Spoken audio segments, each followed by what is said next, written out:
Let's put it over with Grover. Don't rock the vote. No, don't rock the boat. Give him your vote. How's everybody doing? We're going to talk about Walt Disney's The One and Only Genuine Original Family Band today. And we're going to go live with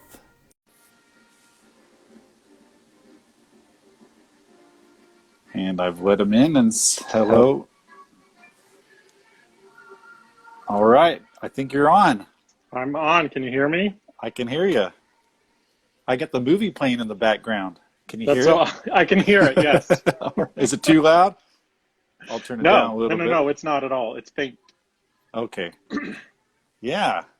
So let's see, who do we got in here so far? Just say hi to every Disney flick. Who's that? I don't know. Some weirdo. Chubby Mermaid, how you doing? Nana 9308. Carnut, how you doing, Carnut? And Weebler V Miller 1500. And I know Chris is in here. Ryan. Hey, Ryan. Ryan Treasures, glad to have you. Hello. About time. 6 kids. Yeah, about time. Yeah, I know Chris has been wanting to talk about this for a long time, and hopefully I'm not stealing the thunder from a future podcast. I don't think so. Hey, we'll talk about it twice. So how you doing? Good. Good. How are you? I'm doing fine. Kind of rushed through the research on this. I just had a busy week at work, so Yeah, it's been pretty busy here too, but yeah. It is what it is. It is what it is. You find time to do the things you love, right? Exactly. So we want to show off what we got here. Let's see. What do you got going on? Your one and only genuine original family band collection. Well, of course, my VHS. What? You click VHS? I don't know if anybody knows. Yeah. I just love the covers, Ryan. though. Ryan, we did. Yeah, a lot of Disney stores are going bye-bye. Only 25 left in the States. That's kind of a bummer. It's a bummer. So, yeah. Kind of a staple of our Disney. Oh, yay. All right, Jim. Yeah, Jim absolutely loves this movie. I think it's one of his favorite. It might be his favorite Disney film. Well, I hope we do it justice, Jim. Yeah, yeah. So, anyways, what do we got? I got the albums. Story, the story of the one and only genuine family band album. Okay. And then the soundtrack album as well. Uh-huh. Which is all the songs. Of course, the DVD. And then the laser disc. The laser disc. Sweet. Yeah. Can you play those? Do you have one? Right now it's on the Fritz, but I still love the cover. So yeah, it's more of a collection right now. And then I do have one lobby card. Okay. That I put in a frame. Nice. In a little frame. But yeah. Cool. Yeah, the Laserdisc photo is also a lobby card, so I'll show that off later. So it's a great photo. They've used it a bunch. Yeah, you can tell. Here's what I have. Oh, I've got the same thing. Oh, nice. The soundtrack album. Buena Vista Records released this on a stereo version and a mono version. I've got the stereophonic version. You know what's sad is this is one of the greatest soundtracks, I think, of any Disney film. And it never got like a CD release. This is it. Which is so bizarre. I know. It's just crazy. Chris says, is this the longest movie title of all time? It might be. Actually, no, there is one other Disney title that's longer. Oh, here we go. Trivia time. It was the, oh my gosh, Alexander and the No Good, wait, what is it called? Yeah, the No Good, Great and Terrible Bad Day or something. Yeah. Okay. No Good, Very Bad Day. I forget the exact title. All right. So just to defend Chris, no Disney movie he's ever heard of. I mean, of all the Disney movies he knows about, this is the longest one. Got it. I bet he doesn't know anything about Alexander, the Great and Terrible Bad Day, which has Steve Carell in it. So it's worth a watch. So I've got the lobby card set, and I'll just show you the title card today, and we'll go through some of these subsequent cards as we go through the plot today. Gosh, And I love the artwork for this film. Well, all of them yeah, actually from the 60s. I love it. It makes it look so fun. I mean, the movie's fun, but it just, celebrates it's the fun gorgeous. of it. Yeah, that's one thing I love about lobby cards is the artwork of the title cards. They're really Hmm. fun. So yeah, Jim says it's his favorite live action Disney film. And Ryan asked if we've either listened to the audio commentary on the DVD. Yes, I actually listened to that in preparation for tonight. So Chris is throwing Toby Tyler 10 weeks with the circus. That's another long one. And hello to everybody that's joining in. Yeah, so in addition to that, I'm also I've got the movie on in the background. So there is Alice Bauer singing about being the happiest girl alive, sort of. She looks so sad right there, I know. though. she's more worried about what Joe will think of her when he sees her for the first time. I That think is so so. funny. So, all right. So today, what we're going to do is we're going to talk about the film. Jared's going to kind of go through the background of the film, and we'll probably both chime in about that and the cast, and then I'll kind of go through the plot and point out some cool stuff. And we'll try to keep this at an hour, maybe. Yeah, I'll try to. Sometimes I can be a little long-winded, so always feel free to shut me up. Oh no, we're here to have fun. So yeah, I'm not gonna even keep an eye on the clock. You know what's funny? Last week we did the Nomobile, or 2 weeks ago. Hmm. We did that for an hour and 24 minutes, which is the exact length of the film. Are you serious? Yeah, I was like, really? 84 minutes? That's the exact length of the Nomobile. So we could have just watched it and talked about it. We could have given our own It would have been the commentary. same. So hello everybody. Yeah, if just chime in with the comment and we'll try to read that as we go along. Jim says he's gonna disappear but come back. Yeah, I'm gonna record this video and post it to my Instagram account. So if you miss anything, then you can always go back and rewatch it. So Ryan says he'd love to see the Blu-ray release of this movie. Yeah, I would I love think that too. we And all would. the bummer part is though is when Disney has been releasing these Blu-rays, especially like the Disney exclusives or whatever, they're adding zero special features. Oh, So at least transfer over the audio commentary, wow. Yeah. Well, for this DVD, it's one of the rare ones that has commentary and I think it's about a 12-minute featurette on the film. So Yeah, let's the see. family album, behind the scenes Yeah. kind of thing. Yeah. So J.J. Smith says Kurt Russell and Goldie Hawn are met in this movie. Yeah, we're going to get to They that. did. That's a Yeah. fun story. So go ahead, Jared. We'll turn it over to you. All right. And I'll just fill in the blanks and we'll have some fun. Please do that. Okay. One thing when I found out about this movie is it came out in 1968. It came out March 21st, 1968. So about a year and 3 months or so after Walt Disney passed. But Walt Disney actually did approve the script for this. Mhm. It was based on a book called The Family Band from the Missouri to the Black Hills, 1881 to 1900, Yeah. which was an autobiographical novel of Laura Bauer Van Nuys. And it was published in 1961. And, Walt Disney liked it. He wanted to, I have to plug in my computer. Yeah, plug it There in. we go. Okay. He Yeah. wanted to do it, and originally he wanted to do this as a two-part series for the Disneyland, Disney's anthology TV series. Yeah, the Wonderful World of Color at the time. Hmm.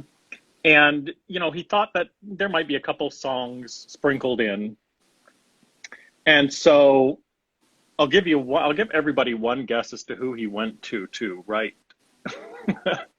Terry these Gilkyson. songs. Yes, Terry Gilkinson, you're right. Well, he's awesome, but I think he picked a pair of well-established songwriters. Yes, the Sherman Brothers. Yeah, of course. And, after they looked it over, they actually felt that the movie could actually be turned into an entire musical. Hmm. And Yeah, the story behind that is they came up with the title song called "The Family Band." They showed it to Mhm. Walt, and he loved the one and only genuine original Family Band lyric and said, "Hey, that's the title. Let's do that. Hey, let's make this a musical while we're at it." well, it was originally, I think it was originally called Family Band, or they were going to try to write a song called Family Band because that's Yeah. what the Hmm. book was based on. But they're like, that just sounds so boring and Boring. dull or whatever. Right. But then, back then, circuses and stuff like that were trying to attract guests. Or they were thinking about the 19th century circuses, and one thing that they that were coming was like, come on in and see the one and only whatever is going on. Oh, okay. That makes sense. Yeah. Okay. And so they added it and spruced it up, and it became this catchy title, although it is long. Yeah. It kind of rolls off the tongue a little bit. It sets it off, and you know what? I don't know a lot. I don't pronounce the word genuine. I usually pronounce it genuine, but with this movie, it's genuine, and there's no Yeah, other way that's to how they pronounce sing it. You know how I remember the title is that alphabetically, genuine comes before original.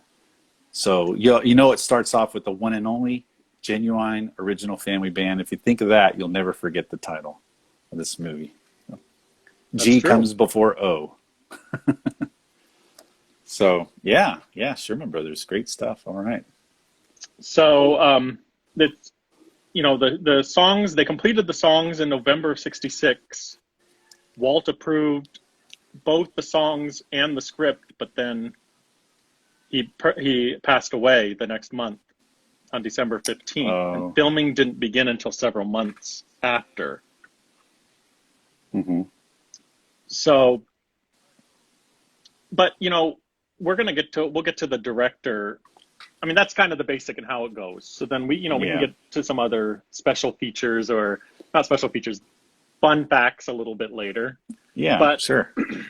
I'd like to go over the director and the cast. Okay. So the Michael director, O'Herlihy, right? O'Herlihy, yes. Yeah.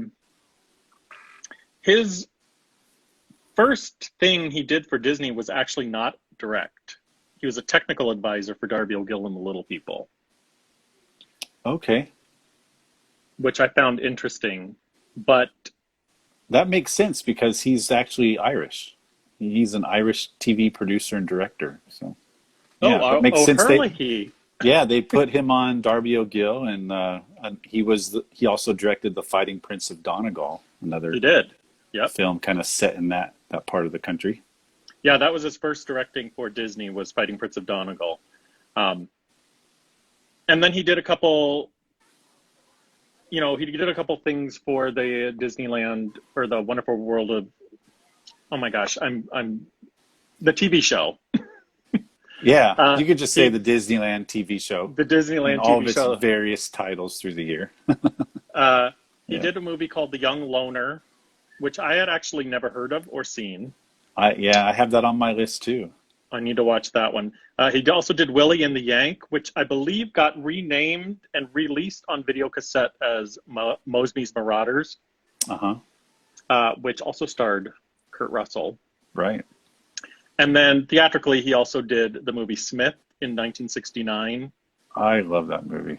That was his last one. Not very for well Disney. known. No, it was not. Yeah. It's got And then, of Glenn course- Ford and Nancy Olson, Keenan Wynn, Chief Dan George. Good cast. I mean, you had me at Nancy Olson, so. Yeah. Right. And then, of course, his best one, in my opinion, one and only genuine original Family Band. So Agreed. that's the director. Oh, you know what? Yeah. One thing I wanted to say, well, I wanted to ask you your opinion about this before we start. Do you think, rewatching this movie, it reminded me a lot of another movie that came out a few years earlier called The Sound of Music? And I was wondering if you think maybe this was Disney's response to The Sound of Music, which was also about a family, Yeah, a musical you can family. definitely get some Sound of Music vibes. I think they failed on that point because this, when we talk about the plot, it's less about the kids, right, and more about the politics. But Yeah. that was the trend back in the late '60s after the success of Sound of Music, Mary Poppins. A lot of studios were playing the musical game, and Hmm. so they actually signed John Davidson to do three Disney musicals. The first being The Happiest Millionaire, and then the this one, Hmm. and they just kind of fizzled, right? And so they didn't pick up the option to put him in a third film. But yeah, it was definitely, you can put it in the same class as Sound of Music, but it just didn't have that same bang that obviously that Sound of Music had. Yeah. No, I The totally the agree. the And it's just, gravitas or the music. I mean, maybe the music's on par, but the plot line and things just didn't. There was no real emotion that Sound of Music had. But that's yeah, true. interesting that you made that connection. I thought about like the oldest daughter was getting, was romantically linked to somebody that the family didn't necessarily approve. I'm Ah, just thinking about yeah. all of that kind Okay. of stuff. So, Yeah, I get it. Yeah, yeah. Well, he turned over to the Nazi party, he and John Davidson was just a Republican. was just right. That's true. Uh-oh. Um, Let me get to a couple comments here. Everything Disney blog. Oh, he owns this movie on a 4-pack. I know about this one. It's coupled with Darby O'Gill, The Happiest Millionaire in the No-Mobile. That's a good way to purchase this film. Ryan talked about Susan Hampshire being in the Fighting Prince of Donegal and Three Lives of Thomasina. She's a great actress. oh, she's so good. She Jim was loves the Smith. witch, right? In Three Lives Yeah, of Thomasina. Yeah. she was the scary witch lady. And then, yeah, probably why Disney doesn't put this on Disney Plus. Maybe it's because of the politics, but I don't think that's the reason why they can't put it on there. Because, yeah, maybe. I don't know. I'm not an intern that works for Disney Plus and decides what's on there and what's not. So, but anyway, so the director Michael O'Hurley, and then who wrote the screenplay for this? Um. Oh shoot. I'll get back to you on that one. Okay, all right. That's what I have next on my list here. Lowell S. Hawley. So he wrote the screenplay. He's also written things for Zorro, Swiss Family Robinson, Babes in Toyland, the cast, In Search of the Castaways, The Adventures of Bullet Griffin. So he had a lot of credits there. Did he do anything with Disney? That's all I know. That's all I wrote down. He may have done. I just know what these guys do for Disney. I'm sure Lowell did some stuff for other studios as well. um. Yeah. Yeah. So then should I go to the stars? Yeah. Yeah. Well, one that Let's we're talk about the familiar with cast. from last week would be Walter Brennan, who was the grandfather of this family. He played Grandpa Bauer. And, quickly from last week, he only did 3 Disney films, which were Those Callaways in 65, One and Only Genuine Original Family Band in 68, and then, of course, my favorite one, which is The No Mobile in 1967. Hmm. Yeah. But, he's so distinct. I actually was watching him. I was like, oh, there's Nobby, Democratic. He's a Democrat. uh, but he's very good with a fiddle, you know. Yeah. So, yeah, he played this part very well, I Yeah, he feel. did a really good job. One thing I learned while researching this is that he never memorized any of his lines. He had the cue cards just right off camera, And I knew that going in. I watched it, and rarely do you see him looking off like he's reading something from a cue card. But he was at that age where he needed that assistance. But he pulled it off, and boy, yeah, he's the star of this movie. I love him in this. Oh, he's great. Like he's great because he's crotchety, but you can tell that he's a good guy Hmm. too, you know. Yeah, yeah, we see that. We see that in this film for sure. Hmm.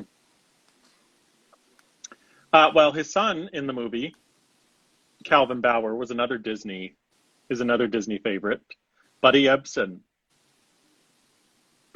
Now, this, you know, you're gonna know Buddy Ebsen from Davy Crockett, the Davy Crockett TV show and the movies, River Pirates in 1956 and King of the Wild Frontier in 1955.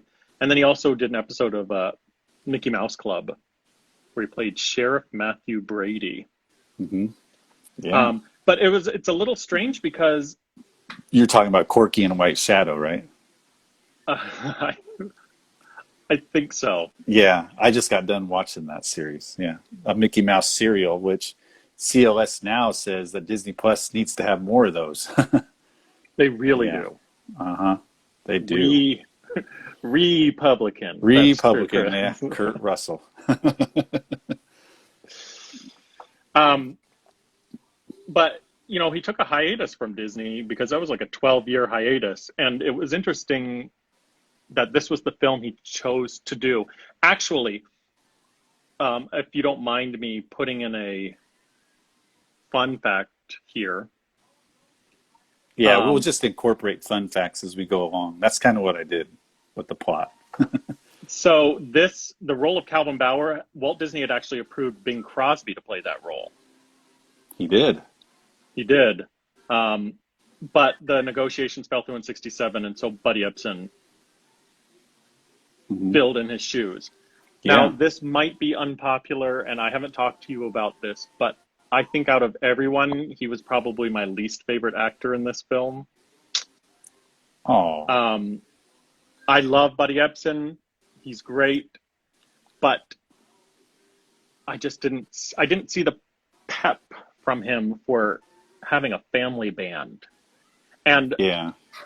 you know, maybe Bing Crosby might have been a little bit more over the top, which might have also not worked either. But, you know, I love the movie. I love Buddy Ebsen. I would just say, for me, out of any of them, he would probably be the weakest link. Not saying that he was bad.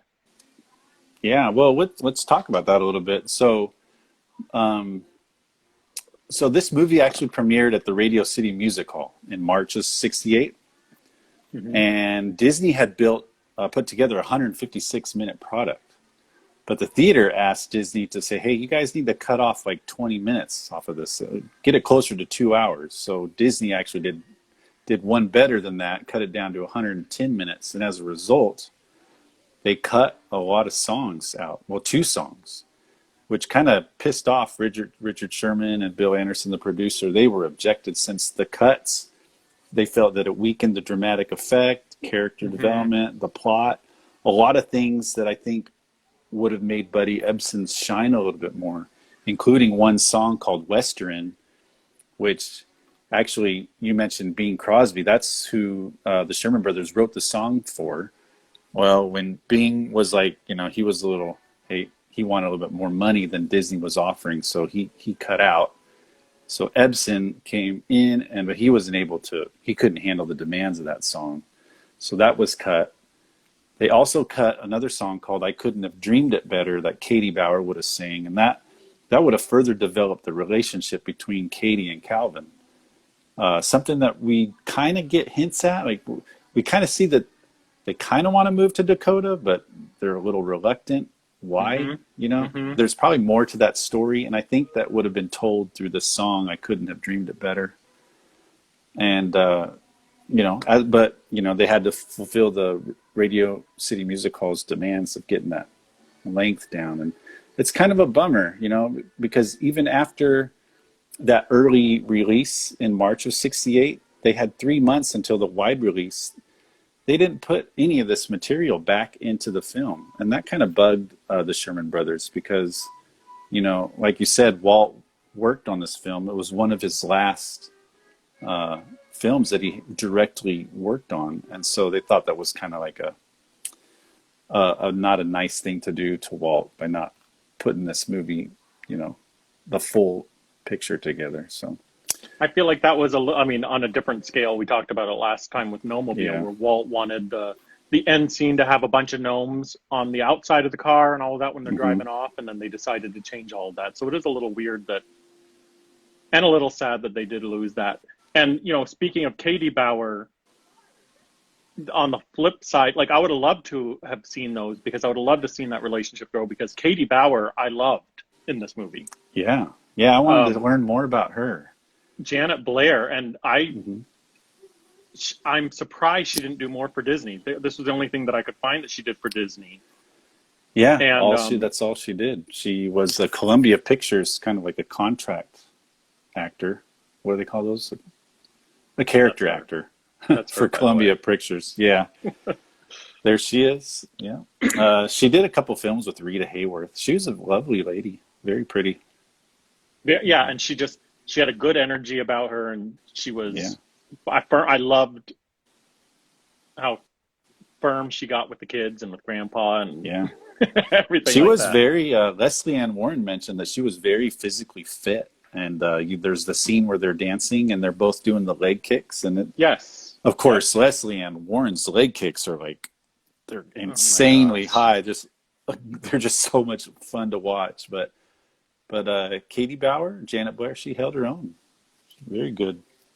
Very good. So who else do we have in this awesome movie? Well, you mentioned Leslie Ann Warren, and she's one of my favorites of all time. And I didn't actually know that about the third John Davidson, and I'm wondering if maybe did they have plans for a third with Leslie Ann Warren as well? They were such a stinking on-screen chemistry great couple. Right. Yeah, they're so cute together. Perfect. She was in The Happiest Millionaire the year before, and then this one. And then the only other thing she did for Disney, she did some episodes for Desperate Housewives for the ABC Studios. And then Hollywood Pictures, she was in a movie called Color of Night. But as far as the Disney label, those are the only two, and they're two of my favorites of all time of the older Disney. Yeah. I love both of those folks. I love John Davidson. Yeah. If you haven't seen it too, you should also check out the live Cinderella that she did, I believe in the 60s or yeah, she did that. 60s. She did that before anything she did with Disney. Yeah, I need to see that. It's fantastic. That's where Walt found out about her, was through Cinderella. Yep. Track that down. She plays Cinderella, and she just look at that. Like, she's just beautiful, great singer, great dancer, and she just has great chemistry with John Davidson. Yeah. Who, she played Alice Bauer, the oldest of the Bauer children. And then John Davidson played Joe Carter. And he only did 2 Disney films as well, Happiest Millionaire and One and Only Genuine, Original Family Band. And then I'm going to put this in here. I know it wasn't technically Disney, but now they own it, and it was his last film role ever, but he also played in Edward Scissorhands, which I actually love. Okay. Which is a Fox film, which is technically now owned by Disney. Okay. I didn't know he was in that. I'll have to... Yeah. He had a small part. He played like a TV host, but... I know he was very active on Broadway until recently. He was often saying the role of the wizard in Wicked. Oh, so, yes. Mm-hmm. I did read that, and actually, I've never seen Wicked. Yeah, when we saw it, he was the wizard, and we got to meet him afterwards.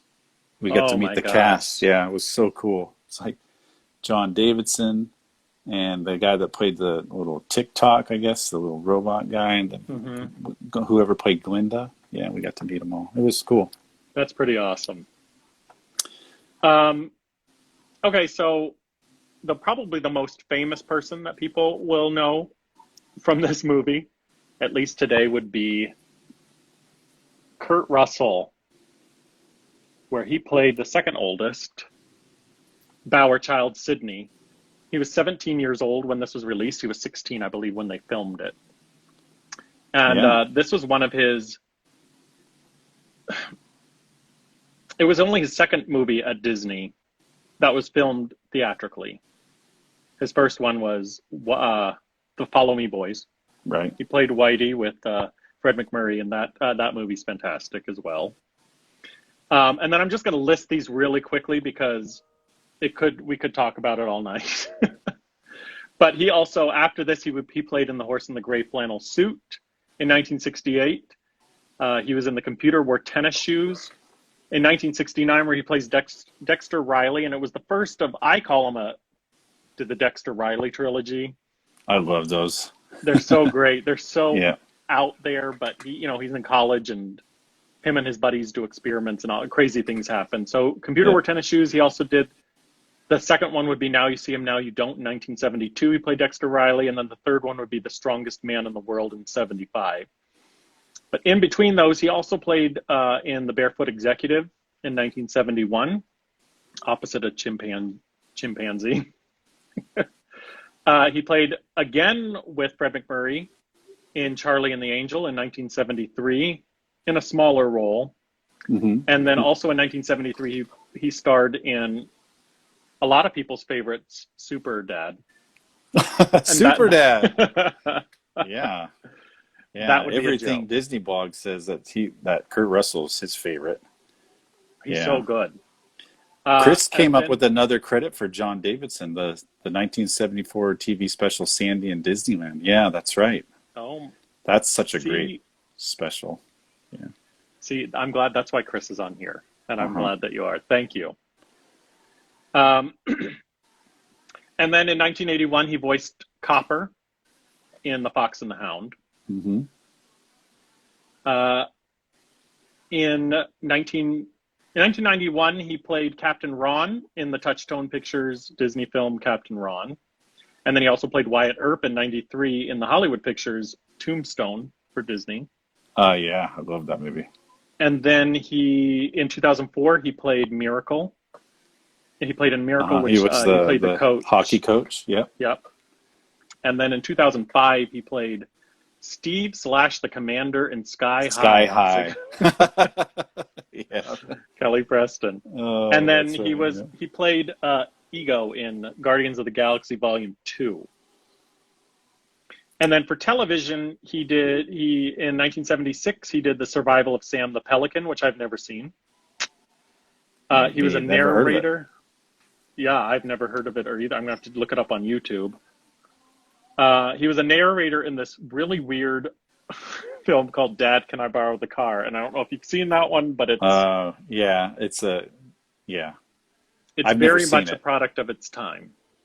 Mm-hmm. He was in another movie called The Secret of Boyne Castle, but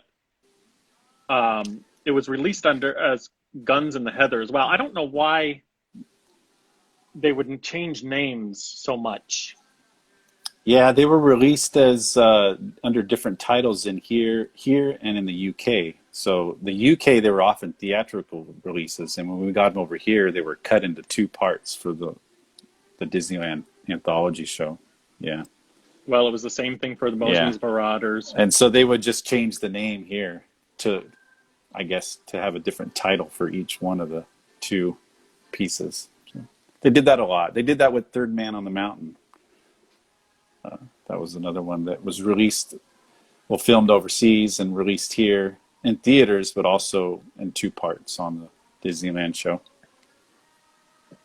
The last thing I could remember. find he did for Disney, though, was What If. He voiced Ego for What If on Disney Plus for Marvel. Okay. Yeah. Yay, Marvel. Yeah, Marvel. So it says, Ryan says he has the Dad, Can I Borrow the Car on DVD. Yes. He I has do. everything. I do too. I have I have haven't the even seen VHS that of it before. too. It's Jim says that Super Dad is his second favorite Disney movie. What? Is that true? No, I'm joking.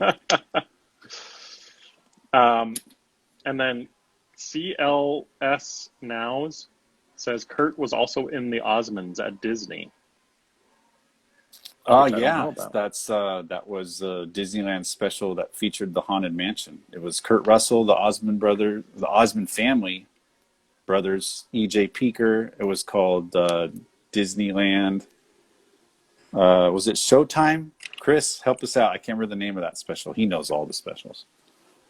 I see. I'm not as good with the specials, so I think it was called Disneyland Showtime, or I can't remember.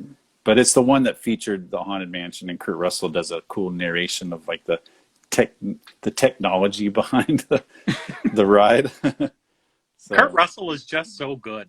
yeah, He really he's is good. good in everything. So let's kind of go through the rest of this cast so we can get to the plot here. Yeah, yeah. All the kids. You got Bobby Reha was Mayo Bauer. I want to give all these kids a little shout out. So Yep. Bobby Reha, Mayo Bauer. John Walmsley was Quinn Bauer, who voiced Christopher Robin. He was also on the Waltons. Yep. Smith Words, Nettie Bauer. Heidi Rook, Rose Bauer. Debbie Smith was Lulu Bauer. Pamela Fairden was Laura Bauer. She's very active on Facebook and promotes this film still today. So She was also in Smoke, which was a Wonderful World of Disney in 1970. oh, okay, yeah, that's right. Yeah. And other thing with because most of these kids, this was the only thing Disney did. Smith Words, who played Nettie, she was a dancer as well, so she was also in Captain EO. Really? Yeah, she was a dancer in Captain EO, and then in the 90s she became like she was a choreographer for a lot of films, like The Wedding Singer or The Birdcage. But the one technically it's not Disney, but it is Disney Touchstone Pictures. She choreographed Romy and Michelle's high school reunion, which I don't know if any of you have seen that, but Nope. the dance number in that movie is the wackiest thing you'll ever see. So Google the dance for Romy and Michelle. Okay. And Smith Words apparently choreographed that. Awesome. So we've got Steve Harmon was Ernie Stubbins, one of the kind of a goofy guy. Mm-hmm. Richard Deacon was Charlie Wren, the school board director, I think. We know Richard Deacon from the Gnome-Mobile, Blackbeard's Ghost, the Annette serial, lots of stuff. Yep. One interesting character, Wally Cox. Did you write him down? I did. Yeah. This guy's cool. He was in the comedy, the sitcom Mr. Peepers. But he showed up, just a random part. A guy named Mr. Wampler. Mr. Wampler. Yeah. So he was in. Yeah, go ahead. He also did the Boatniks. 2 years later, and then the Barefoot Executive with Kurt Russell in '71, and then for the TV show he did the Wacky Zoo of Morgan City, which I actually did watch that one. Oh yeah, I watched that too. That's on. I found that on YouTube one day. That is on YouTube. Yeah. Because Michael McGreevy is in that, I think. So I wanted to watch that. I think he's in it. I'd have to double check that one. Yeah. I think the only other cast member that we didn't hit on that everybody will know would be Goldie Hawn, right? Absolutely. Yeah. One other thing about Wally Cox is he was a regular on Hollywood Squares. And so he kind of introduced John Davidson to that show. And John Davidson ended up hosting that. So, which I remember watching that when Yeah, when Wally Cox was on Hollywood Squares, the center square was Paul Lynde, who is just an awesome actor. I love that guy. He was in one Disney film. I think it was The Son of Flubber. He was like the announcer. He was announcing the football game. He was. Yeah. You are right. And when Davidson was host, center square was Joan Rivers. I used to watch that show all the time with my mom as a kid. Absolutely. So, yeah, Chris is chiming in on Hollywood Squares too. Yeah. That was like when Jim J. Bullock was on, right? Yeah, towards the end of when I would watch it. Yeah, and Chris is right. Wally Cox and John Davidson were both on in the grid. They were squares, and I can't remember who the host was back then. But John Davidson has my absolute favorite male singing voice of any Disney. yeah, he's great. So So good. yeah, that's the cast. A couple other guys I wanted to name. William Woodson was Mr. White. He was also in The Rocketeer, which is kind of a random credit. That is random. And then I love, there's like a couple of guys. Well, one of them I'll mention, Pete Renaday, who's in like every Disney movie from like 1960, the mid 60s until the late 70s. Hmm. He just plays uncredited random dudes running around. So I noticed him in the West of the Wide Missouri dance scene and in the school board meeting. He's just sitting there. I'm like, hey, that's Pete Renaday. He was a Dakota Townsman. Yeah, Dakota Townsman. One of our favorite, the voice of Henry in the Country Bear Jamboree. So we Can I all love. admit something to you? I've Uh-oh. never seen Country Bear Jamboree. Oh, you need to fix that. I know. That's one of my favorite, probably my favorite attraction at the Magic Kingdom today. Well, the last time I went to Disney World was in 1991. They were still building Splash Mountain. And then I didn't go to Disneyland until after it was taken away. So Yeah. I want to get out there and go to that. But I digress. Digressions are good. And then Goldie Hawn. Goldie Hawn. This was her first credited Disney or first credited feature film ever. She was credited as Giggly Girl. Yeah, and there's a neat story about that. The choreographer for the dances in this film, a man by the name of Hugh Lambert. He also did the choreography for all the dance scenes in Laugh-In, where Goldie Hawn was doing that show. I think it was a weekly comedy variety show, and so they needed, and somebody mentioned this earlier. She's credited as a giggly girl, a giggly girl, and Hugh Lofton was like, "Oh," or Hugh Lambert said, "I am the perfect person to be this giggly girl. Her name's Goldie Hawn. Her name's Goldie Jean Hawn, and she's just destined to be a star. She's so cute. She'll play the perfect." Kind of like opposite of Leslie Ann Warren, because in that scene there's kind of that tension between Leslie Ann Warren and John Davidson, and she'll be the perfect girl for this. So that's how she got in it. Well, I'm glad she did, and I'm sure Kurt is glad that she did too. So are we ready to talk about the plot here? Yeah, let's do it. Yeah. All right. And so you just chime in whenever I screw something up. Oh, So this is it's an interesting film. I even though they cut it down by 46 minutes, I still have a lot of fun watching it. One unique thing about this film, and really quick, let me check the comments here before we get into it. CLS Now said, "I wish Bobby Burgess had been in this." Yeah, he would have been good. He was busy with Lawrence Welk, right? Yeah, he was a great addition to that show. Ryan says, "You were at Magic Kingdom when Mr. Toad's Wild Ride was there," so he's jealous. oh, Yeah. Chris said, he knows the Hollywood Squares guy, Peter Marshall. Yes, I had the name. It was on the tip of my tongue. And yeah, everything Disney bought. We're glad we could share how Goldie got into this picture. I don't know what Walt thought of her. I mean, this was the only Disney movie she did, so it was the only Disney one. yeah. But I'm sure Walt would have thought she was lovely and did a great job. So one thing about the one and only genuine original family band, it doesn't open with the credits. There's no credits. You just get a little title screen. You do. An animated screen, like a little painting of the band. You see the title flash over it, and it gets right into Grandpa conducting the title song. And so they're all there doing their... I'm going to try to do what you did last week and go through the book. Oh, okay. Yeah, go through the book and I'll show my lobby cards here. So this is the first scene. Here they are. Well, not exactly. Later. Oops. Spoiler. So they're all singing the one and only genuine original family band.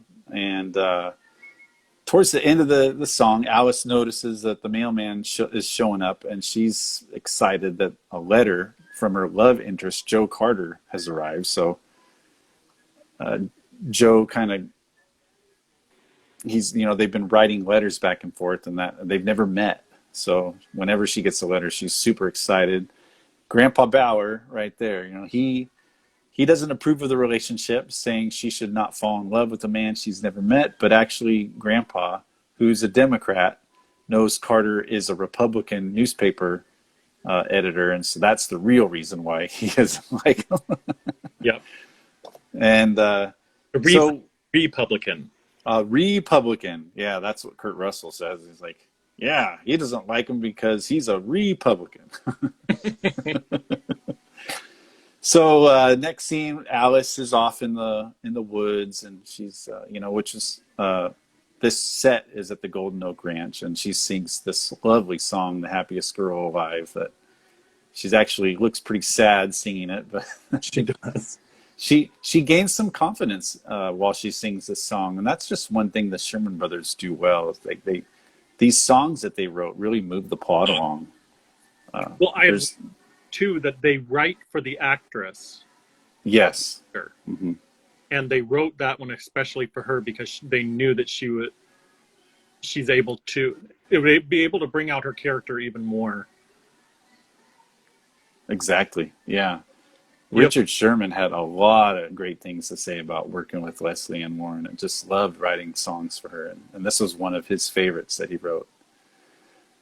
So, she sings the song, and then the next scene, I think it's probably like the next day or a couple days later. So we see Alice and the family preparing to meet Joe for the first time. So in the letter, she's like, "Hey, I'm coming to Missouri, coming to meet the family, and coming to meet you." So they're all getting ready to meet Joe, and they see this gentleman arrive at the house, and so everybody thinks it's Joe. So Alice goes out into like the sitting area and opens the door. It's a really awkward but hilarious scene, and she's like, "Why do you have a mustache?" He looks different than his picture. Yeah, he looks way different. But it's actually Mr. Henry White, a representative of the Democratic National Committee, who has arrived to listen to a number the family has prepared for the Democratic National Conference, I guess it is, in St. Louis. Convention in St. Louis. Convention, yeah. See, I abbreviated it DNC, so I don't even remember why. Democratic National Convention in St. Louis. So once Alice realizes this, she's like super relieved. And she's like, "Oh, I'll go get Grandpa." And then, so, She's like, "Grandpa, there's a man for you. There's a man here to see you from the Democratic National Convention."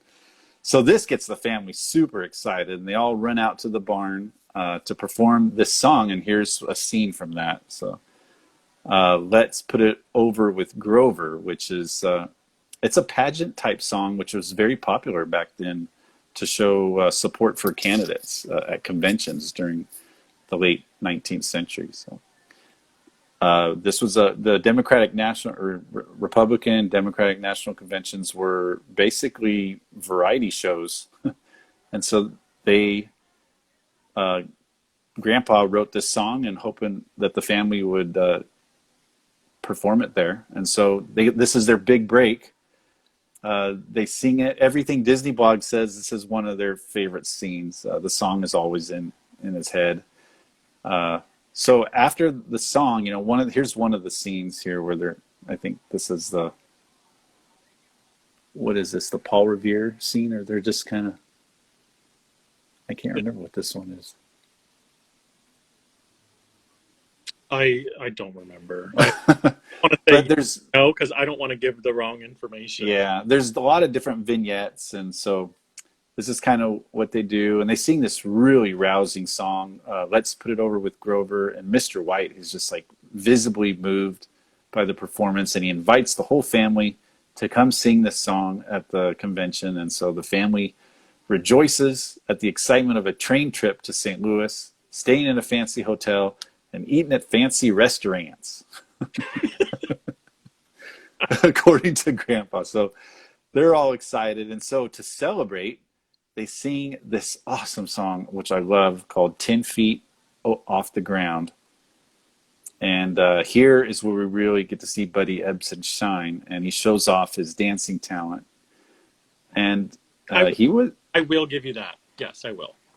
yeah. Oh, Chris, thanks. It's the Washington crossing the Potomac. Of course, I failed history miserably. Presto changeo, Kurt Russell says. He's 10 feet off the ground. So, Buddy Ebsen did a lot of these soft shoe dance numbers back in with 20th Century Fox. He did a number with Shirley Temple that's really famous. Go check that out on YouTube. And he called it soft shoe dancing, not tap. So he was adamant about his style of dancing. On the other hand, Kurt Russell hated dancing. Yes. But he pulled it off, being the gifted child actor he was. You couldn't tell that he hated it because he did a good job dancing around there. And so they're singing this song, and everybody's super excited and happy, and Alice is playing the trombone and goofballing around, and right at the end of the number, Joe shows up, and Alice is like, "Oh!" And she runs off, and Joe runs after her, and then in a really romantic scene, you see out kind of the same spot where she was singing "The Happiest Girl Alive." Joe hands her some flowers, and he admits to being nervous about meeting her for the first time, and he was just happy that Alice was like could be so beautiful and so goofy at the same time. So, were you gonna say something? No. I was just agreeing with you. Oh, okay. So he's sold. He's in love, and everything seems like it's gonna be He great. sees high kicks. What's that? He's in love. He sees her high kicks. Yeah, he loves those high kicks. Who wouldn't? So everything's all happy and perfect until Alice invites him back to the house, and then we learn about the other reason why Joe Carter's out in Missouri, and that's to convince the Republican residents of Missouri to move to the Dakotas to lobby for statehood and possibly create 2 states and send 4 Republican senators to Washington. And of course, Grandpa, who is a Democrat, he's infuriated by this. And before the tensions boil over, though, Katie jumps in and reminds everyone about politics, and the rule in the House that they don't discuss it. And despite that, they're intrigued by this idea of Dakota. And so they all accept the invitation to come to Joe Carter's rally that night. There's the lobby card you have. I love that lobby card. She's singing "The Happiest Girl Alive." She's definitely happy there. So we'll get to this scene in a minute. So the Dakota rally is fun. So at the meeting, Joe gives this really stirring motivational speech about the promise of land and opportunity in Dakota. And before the speech swells into this song, Grandpa's like, "Yeah, you guys, there's snakes. It's too cold. Nobody wants to go out there." And I think like the mayor of the town chimes in. He's like, "Let's let Joe describe Dakota in his own way." And so he does it through song. That's what the Sherman Brothers do. They move the plot along with great songs, and Dakota is an awesome, awesome song. I love it. Ryan says he loves Alice's purple dress. Yeah, and oh, not in this one. Later on, yeah. Mm-hmm. The Dakota song, in another way, like I just kept being reminded of different movies from the '60s. This scene reminded me a little bit of The Music Man. Okay.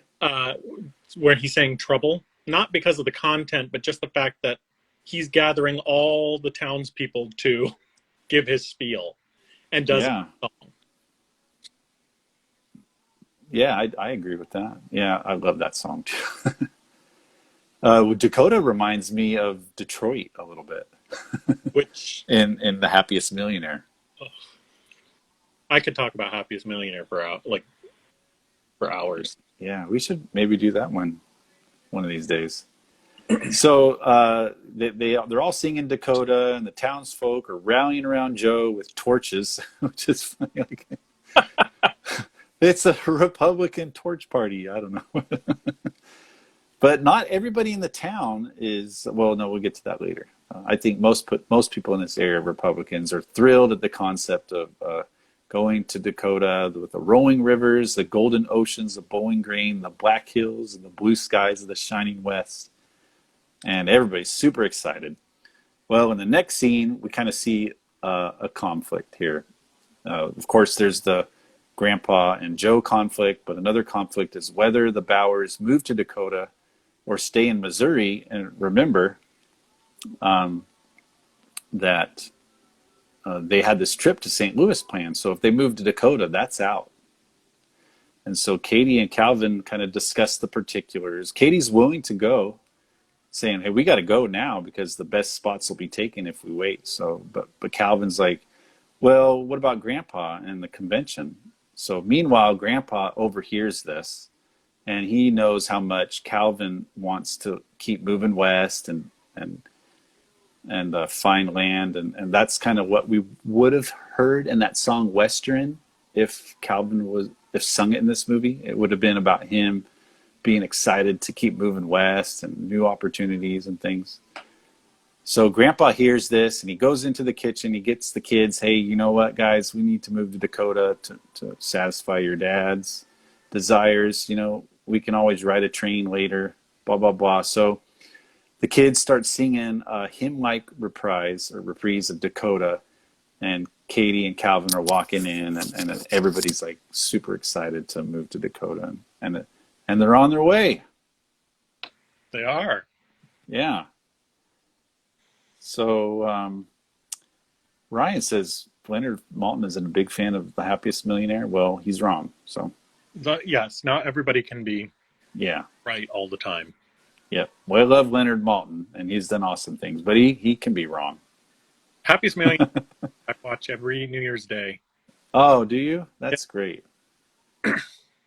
I love that movie. so good. So after they sing that song, about 15 seconds later, they're in Rapid City, South Dakota. So when they get there, they encounter Joe holding a Republican rally, the demanding statehood from Washington and the desire to send the four senators, you know. And there's some Democrats in this town who are kind of like not along with the idea. And so here's Grandpa and the kids. This is when they first arrive. And oh, someone loves your book illustrations. Yeah, that's good stuff down there. The album's fun.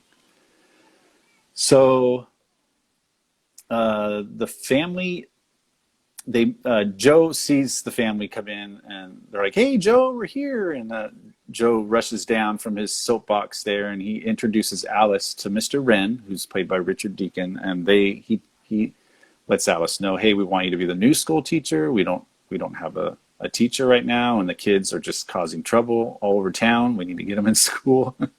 And so Alice, Joe, Calvin, and Katie run off, I guess, to go do some paperwork. Meanwhile, Grandpa's hanging out with the kids, and he's getting all charged up over this political scene. And he's not on board with the four Republican senators, the two states, and the dividing of Dakota. But he comes up with this brilliant plan. He gathers the Bauer kids together, and they start playing like a little their title song, right? Hmm. And to get the crowd's attention. So everybody's kind of gathered around, like, "Ooh, cool music, It's fun song." very, I don't want to say generic, but it's kind of generic. Like you're not thinking it's going to be either way. It's just very patriotic. Yeah, yeah. So everybody's in that patriotic spirit.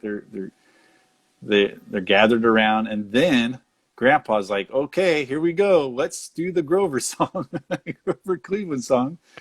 And it's like at first the town is enjoying the tune, but then once they hear the words, "Let's put it over with Grover," it's just like a wild scene ensues, and the Democrats and Republicans they're fighting, And then Joe notices the commotion. He runs back and tries to calm everyone down and say, hey, you know, the Bowers are here. They're going to be great residents. You know, most of them are Republicans except for Grandpa. We'll deal with him later. So at this point, Grandpa and Joe get into a little argument here. He's convinced Grover Cleveland's going to win in a landslide over Benjamin Harrison. And he bets Joe that if Cleveland wins, Joe has to push him in a wheelbarrow down the street. And if Harrison wins, Grandpa will have to push Joe. So there's that bet in place. It comes into play later.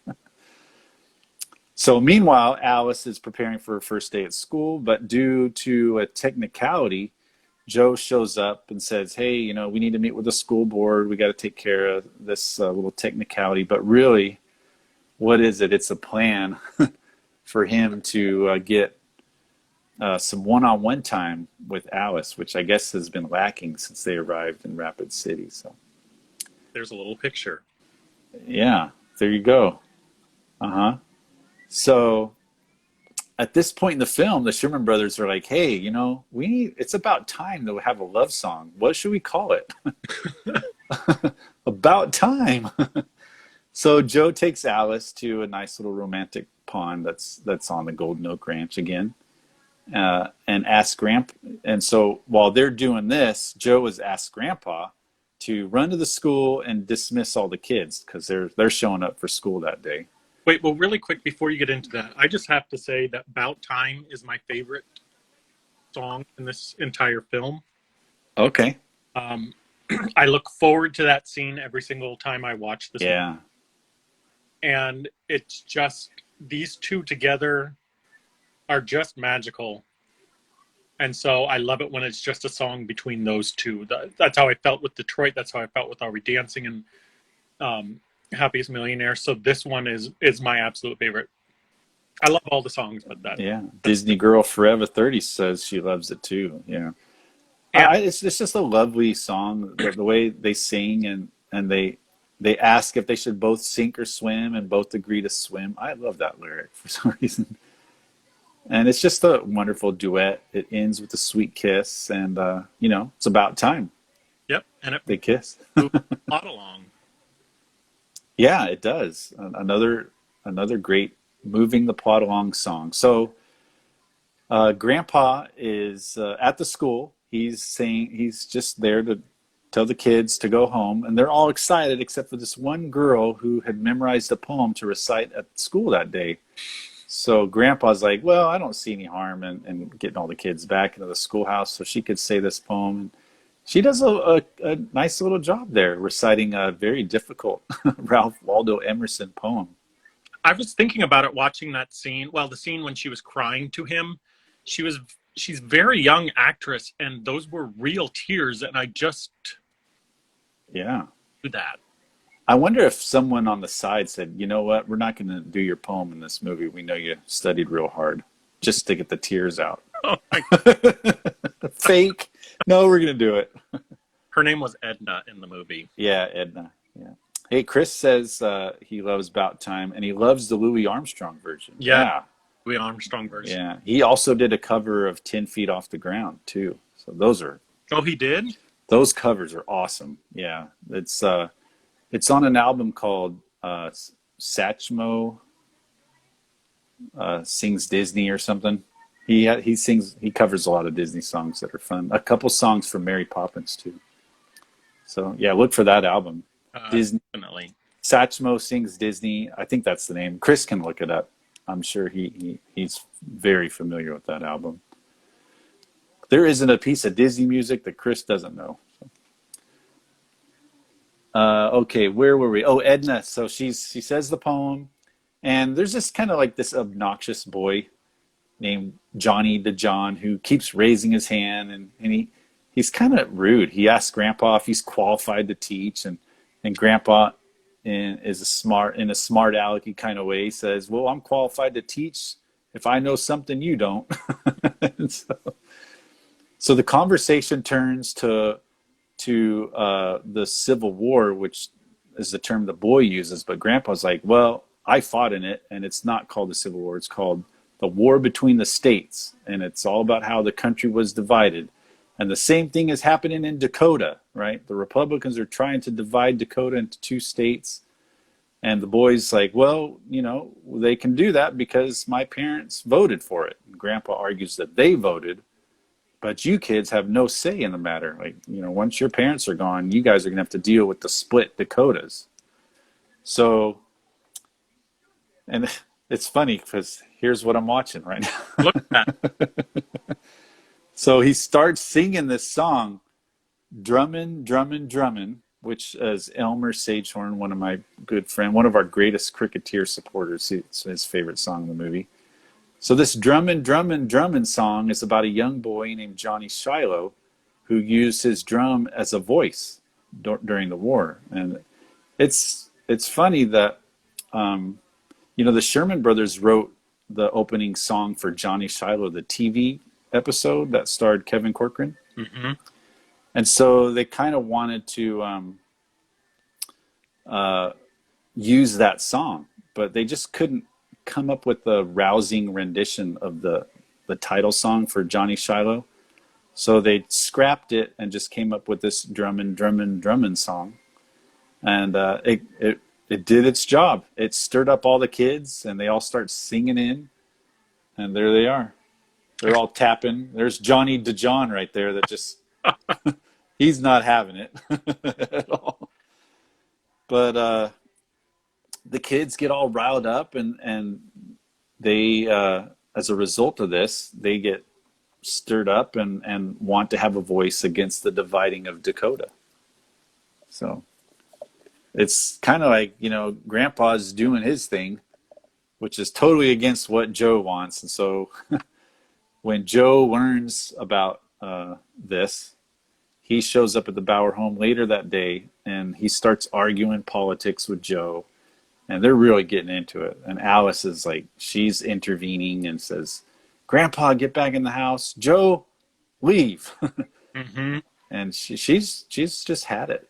She's tired of the arguing between, the boy, the man she loves, and a grandpa who she loves, and she just needs to get them away from each other.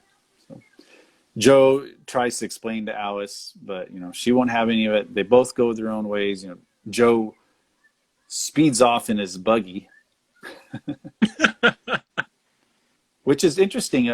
John Davidson mentioned that as a result of this film, he became quite the collector of horse and buggies, like buggies. Really? Yeah. He got a big kick out of driving these buggies around. So really enjoyed it. Became hooked on them. So he speeds off. Grandpa is headed back to the house, but Calvin Bauer overheard this whole argument, and he's kind of had it up to here, up to his neck, with Joe and his politics, and arguing with, or Grandpa and his politics, and arguing with Joe about dividing Dakota. And so he tells Grandpa, we're going into the woodshed, which is funny because it's like a colloquialism for it's time to get spanked in the Old West. So I chuckle every time I hear the son say to his dad, it's like, let's take this into the woodshed.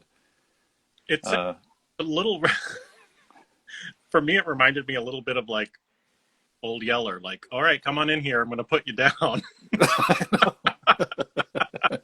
Well, it's as good a place as any. Things are getting serious now. Yeah. So they have a whopper. They have a pretty good fight in there. Mm-hmm. I will say that I did like Buddy Ebsen in this scene. Oh yeah. When he slammed that door shut and said, now you listen to me, Grandpa. Yep. He was putting his foot down. Grandpa kept being as stubborn as he always is. And he said he won't sit like a bump on a log while Joe spouts off about the Dakotas. And so Calvin's furious with Grandpa, and the argument ends with Grandpa deciding to move to like a hotel room in town. And so he runs back into the kitchen, and he's grabbing like his bags to pack his things. And so the kids are pretty much inconsolable at this whole scene during the scene.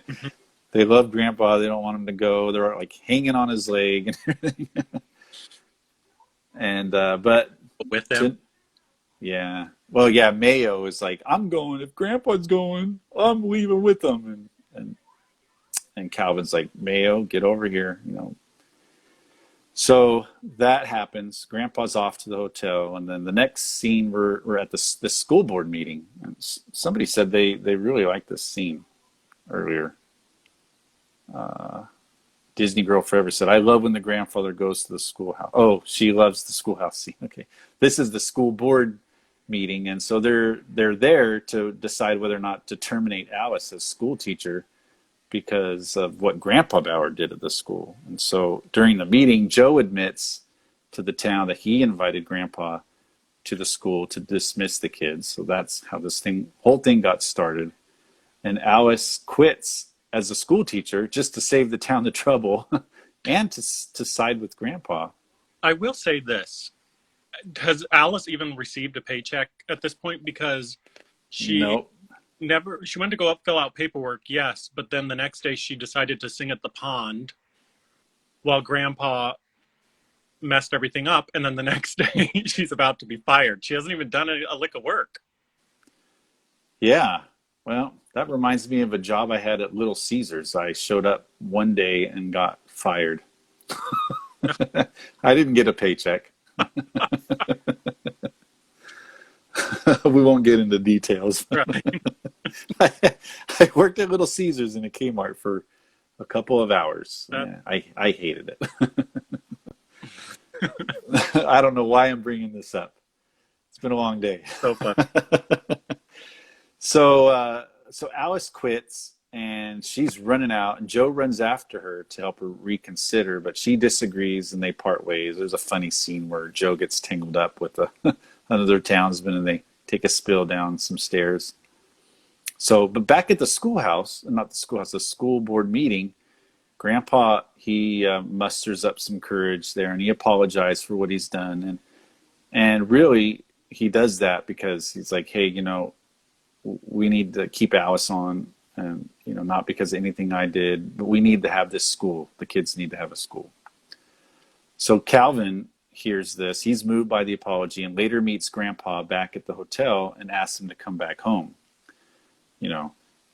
We want you to come back home, but also, hey, the family band's been invited to play at the Rapid City Election Night Festival. And it's a funny scene because Grandpa kind of hesitates, kind of smirks a little bit and says, you know what? I think we need to stop talking and start practicing. This could be a good opportunity for the band. So, isn't this the scene where he said that the band hasn't practiced yet, and then Grandpa gets on him? He's like, "You have to practice." yeah. It's back to good old times again between Grandpa and Calvin. Yeah. It has been a long time. Yeah, and that's just kind of like some Walter Brennan gold there. The way he just kind of, I don't know how to explain it. It's just his mannerisms are just so fun to watch on screen.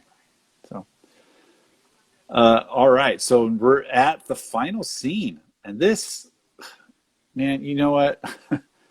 This scene is just, it's what I love about Disney.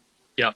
About Disney films. It's just so much fun. It's just a ton of fun. It's just like, I can't really describe like the emotions I have when I watch this because it's why I love Disney films. So, you often can't describe why you love something, right? But, anyways, we're at this scene, and it's election night, and we're just thrown into this like Broadway-esque show tune called West of the Wide Missouri. That is like one of my favorite pieces of frontier music. I mean, if you've ever been on Big Thunder Mountain Railroad, Mm-hmm. they play the instrumental version of this song in the queue. So Yes, you do. yeah, everybody knows this song. And it's so fun. Like whenever I'm in the queue waiting, I'll sing the lyrics to it. People look at me like, what the heck are you, what are you doing? Like, have you ever seen the one and only genuine original family band. Come on. So, uh-oh, they're singing ahead of Benjamin Harrison. Yeah, we're gonna get to that. I love that song too. So, but first, West of the Wide Missouri, which has some gorgeous, thrilling choreography by Hugh Lambert. And I'll get to Jim. Jim Celebration Disney says this is his favorite scene, one of his most favorite movies, and the scene is pure brilliance. M Skaters on Instagram said, "Oh man, there's so many favorites. First of all, when they play the song together in the barn, but her favorite scene is the election. Not just the songs, but all of the drama and dancing is just so great. It's a classic section of the movie. Great musical numbers. I love seeing John and Leslie together again. And the Sherman Brothers songs, more please. Yep. I know the movie got terrible reviews, but I personally love it more than The Happiest Millionaire." Uh-oh. She lived in the Dakotas for 4 years, and this is interesting what she says. She always watches this movie on election years. Or, oh, I thought she said election night. So, Disney girl forever. I always say, if you don't watch the live action Disney films, are you really a Disney fan? Amen. Thank you. That's the entire point of my Instagram account. Yeah. It's in the bio. If you don't know these films, you're throwing away the foundation that Disney's built on, right? Well, I would say animation had a small play in it. It did. Do you? Well, I'm biased. The reason this wasn't a movie that was, I think, extremely available when I was growing up. More so than like Mary Poppins or anything like that. But do you remember when you were younger, you'd rent the Disney video or whatever, and they had like a compilation, like it was called Walt Disney and You. I know exactly what I did an Instagram post, and it's just like a little commercial of live action films. Yes, and they had a clip from this movie in it. With the song, and that just a little tiny clip of the song. There wasn't any words or anything, and that song always stuck with me until I was able to track that movie down. Is it? Oh, they played West of the Wide Missouri on that little clip. Yes, and I believe Goldie Hawn. I need to watch it again. It's on YouTube, but I believe it was the Goldie Hawn they were spinning and kicking high or whatever, and it's pure Disney. Yeah, it totally is.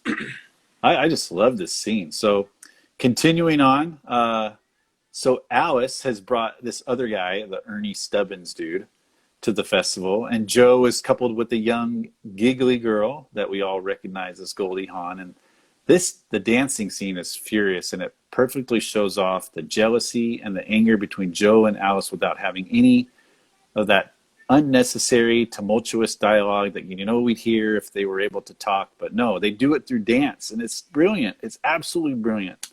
It's totally unnecessary to do any talking here.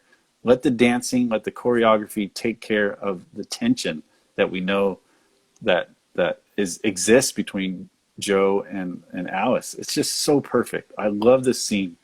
It's perfect music. It's perfect Sherman Brothers. It's just... I just love it. I don't know what else to say about this scene. It's just one of my favorite Disney film scenes of all time. So the first returns come in. I love the guy who runs in. I got returns. He's running in with the ticker tape, right? Because he's getting this off a telegraph machine for sure.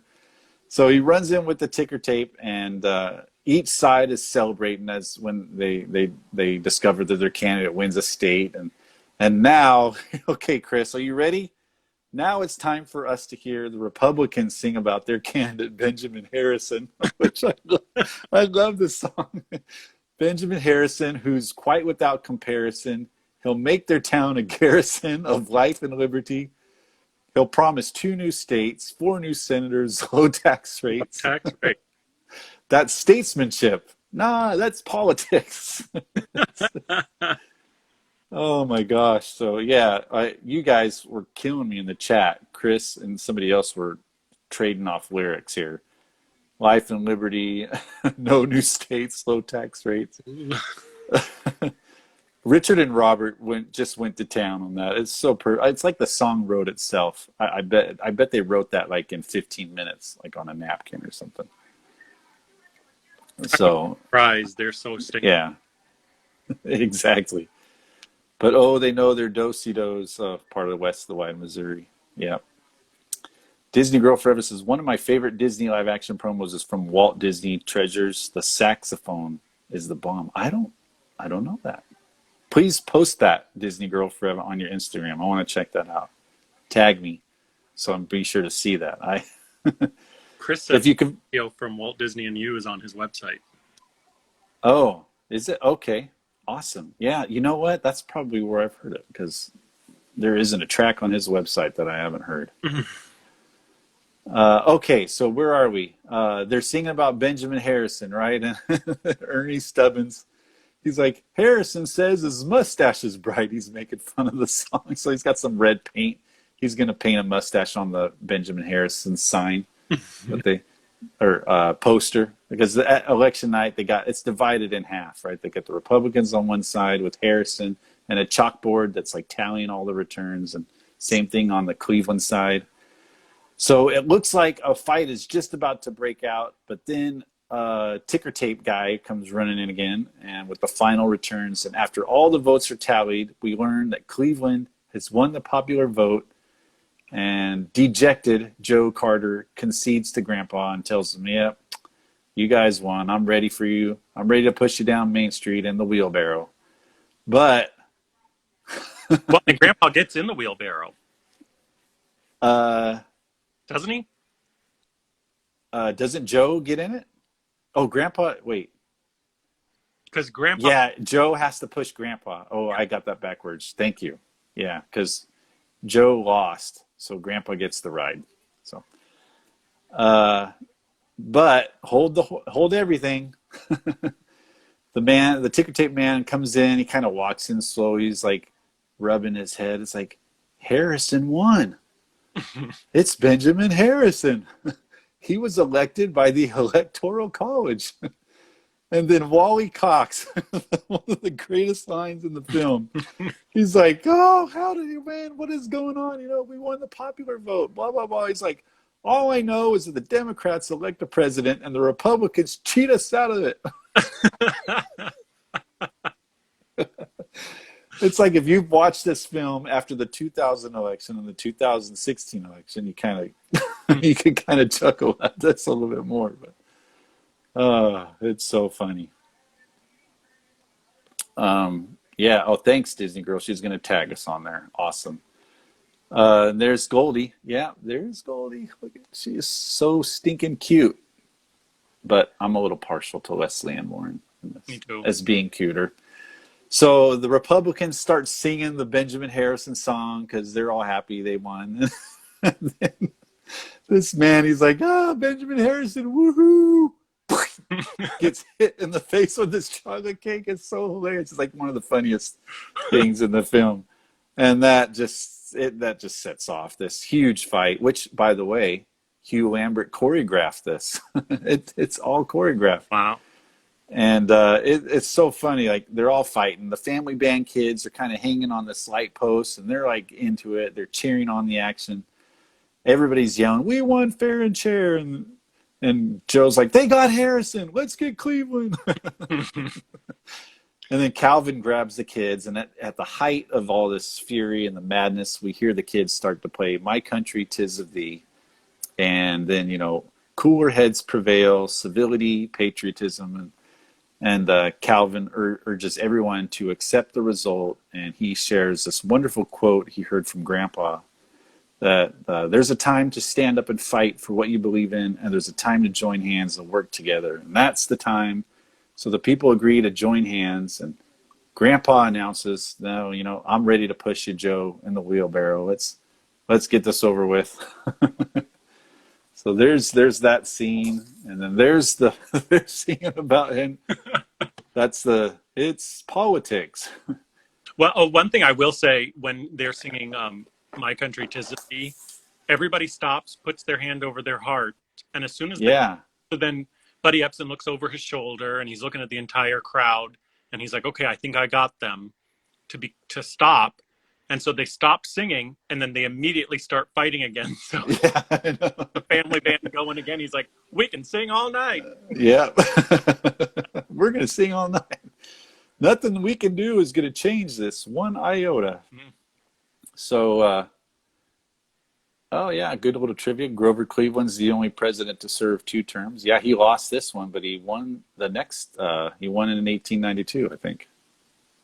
Yeah, I'd have to look that up. Don't quote me on it, but all right. So Joe's getting ready to push Grandpa. No, other way around.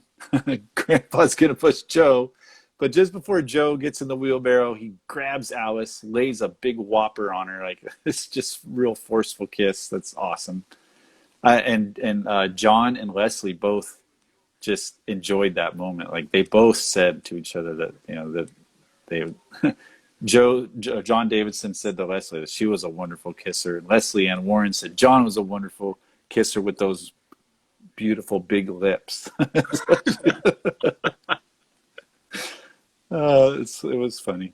So, all right. So the big kiss, Alice slaps him, which is funny. But they both end up in the wheelbarrow and they sing the reprise of About Time. It's cute. And right at the end, everybody's out on the main street, and the ticker tape guy's like, "I got news." Let's Grover Cleveland announced that they're gonna make Dakota 2 states, and so Richard Deacon gets up. It's like, we're gonna have 4 Republicans ascend into Congress. Woohoo! And he's like, wait, there's more. Washington and Montana are gonna be states as well. And Grandpa's like, well, those are Democrat states. Everything's even again.